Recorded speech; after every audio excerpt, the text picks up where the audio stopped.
नाही आहेत.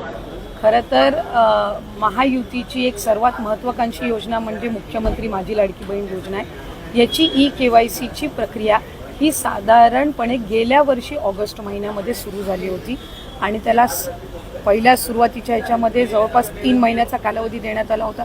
मग वाढवून आणखीन 2 महिने दिला, आणखीन 2 महिने त्याच्यामध्ये वाढ झाली आणि असा 8-10 महिन्यांचा कालावधी हा KYCसाठी दिला होता. आणि ही KYC प्रक्रिया ही फक्त ह्या लाडकी बहीण योजनेमध्ये नाही आहे, तर ज्या ज्या राज्याच्या डायरेक्ट बँक ट्रान्सफरच्या योजना आहेत म्हणजे DBTच्या योजना आहेत, ह्या सगळ्यांमध्ये KYC प्रक्रिया केली जात असते.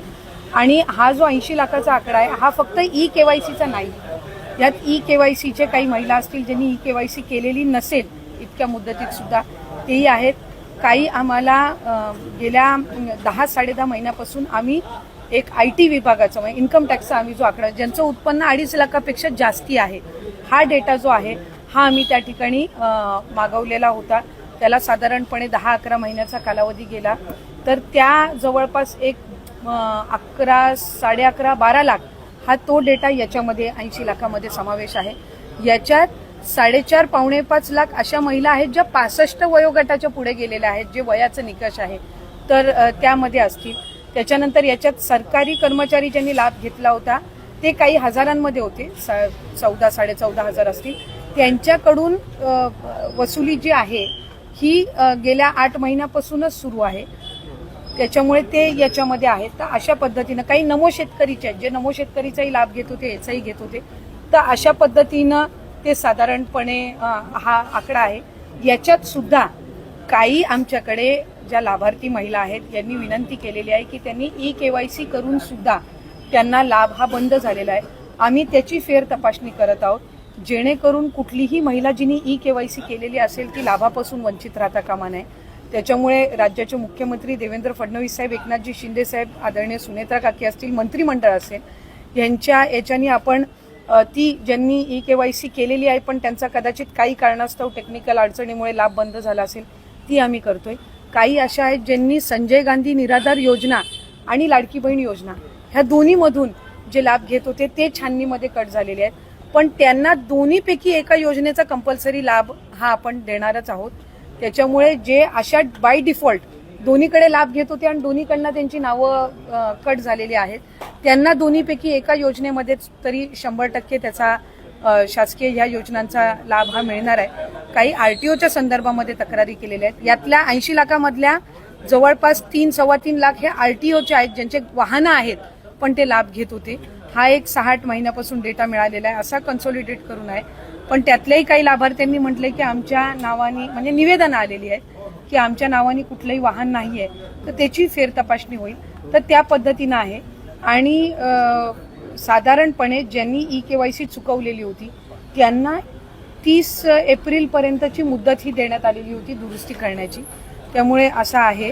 आणि अजून सुद्धा फेब्रुवारी-मार्च महिन्याचा लाभ हा आम्ही गेल्या आठवड्यापासून वितरित करायला सुरुवात केली आहे. त्यामुळे हा आकडा किती असेल म्हणजे वितरित केल्यानंतर हा 7-8 दिवसाच्या कालावधीमध्ये लक्षात येईल. अनिकेतजींच्या उमेदवार 2 अक्षर प्रामुख्याने घेतलेले. एक म्हणजे भास्कर जाधव साहेबांनी घराणेशाहीचा त्यांनी उल्लेख केला आणि दुसरी गोष्ट म्हणजे मागच्या टर्ममध्ये अनिकेत तटकरे हे किती फिरले, त्यांनी किती आढावा घेतला, किती प्रशासनाच्या लोकांमध्ये आहे त्यांच्याकडे. नाही, खरं तर भास्करराव जाधव साहेब ज्येष्ठ नेते आहेत, त्याच्यामुळे त्यांच्याबद्दल काही वक्तव्य करण्याचा एक कार्यकर्ता म्हणून, एक छोटी कार्यकर्ता म्हणून मी त्याच्यामध्ये म्हणजे फारसं काही स्वारस्य हे करणार नाही.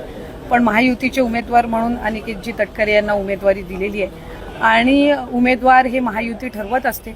त्यातून त्यांचा 6 वर्षातलं कामकाज असेल गेल्या वेळेसचं ते ग्राह्य धरून असेल आणि त्याचबरोबर महायुती म्हणून जे उमेदवार ज्या ज्या वेळेला ठरवले जात असतात, खरं तर प्रत्येक पक्षाला किंवा युतीला किंवा आघाडीला अधिकार असतो मूल्यमापन करण्याचा.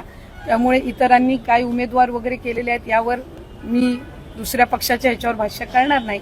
पण आज मी राज्याचे मुख्यमंत्री, दोन्ही उपमुख्यमंत्री आणि महायुतीच्या सर्व नेत्यांचे आभार मानते की आज त्यांच्या पाठबळातून, आशीर्वादातून अनिकेतजींना उमेदवारी मिळाली. अजून तो फॉर्म भरून मी आलेला महाविकास आघाडीची तत्पर आहे, कसं बघताय?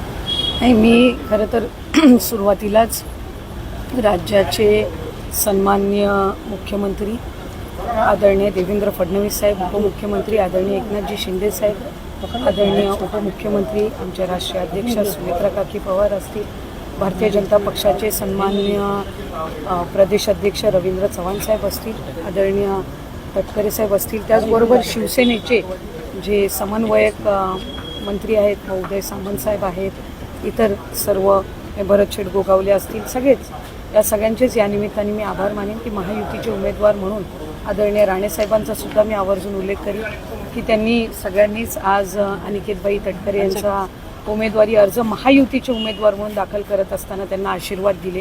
मला खात्री आहे की अतिशय यशस्वीरित्या ही निवडणूक प्रक्रिया पार पडेल आणि या निमित्ताने जे या निवडणुकीतले सर्व मतदार बंधू भगिनी आहेत यांनाही स्थानिक स्वराज्य संस्थेचे सर्व प्रतिनिधी असतात यांनाही यांचे आम्ही जे महायुतीचे सर्व आहेत यांचे आम्ही आभार मानतो की त्यांनी या उमेदवारीचा अर्ज दाखल करत असताना आज आम्हाला सगळ्यांनाच आणि उमेदवार म्हणून अनिकेतबाईंना आशीर्वाद आणि पाठबळ देण्यासाठी उपस्थित काही प्रामुख्य बहीण योजनेमध्ये काही अर्ज जे आहेत ते बाद झालेले पाहायला मिळत आहेत. जवळपास 85 अर्ज बाद झाले